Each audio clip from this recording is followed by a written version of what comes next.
এখানে আমি 200 gram chicken নিয়েছি, বোনলেস, ছোট ছোট করে কেটে নিয়েছি। এবার আমি আদা রসুনের পেস্ট, কাঁচা লঙ্কার পেস্ট, তার সাথে লবণ আমি একসাথে অ্যাড করে দিচ্ছি।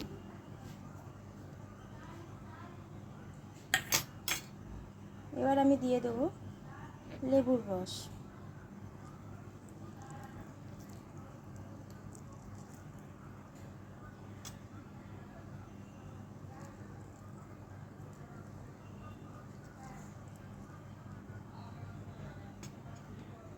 ভালো করে মাখিয়ে আমি আধ ঘন্টা রেখে দেবো।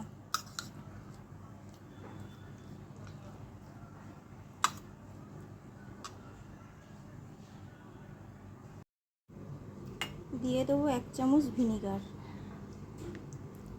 ভালো করে আমি মিক্স করে নিয়ে, মিক্সটা যাই হয়ে যাবে, আমি আধ ঘন্টা এটা ঢাকা দিয়ে রেখে দেবো।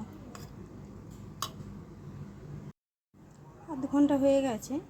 এবার আমি পেঁয়াজ, কাঁচা লঙ্কা, চাট মশলা, খাবার সোডা, চালের গুঁড়ো, বেসন, কাশ্মীরি লঙ্কার গুঁড়ো, অল্প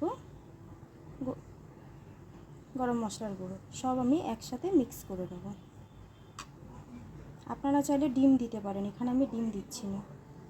আমি সব একসাথে মেখে আমি এটা গোল গোল করে নিলাম। এইভাবে আমি গোল করে নিয়ে ভেজে নেব অল্প আছে।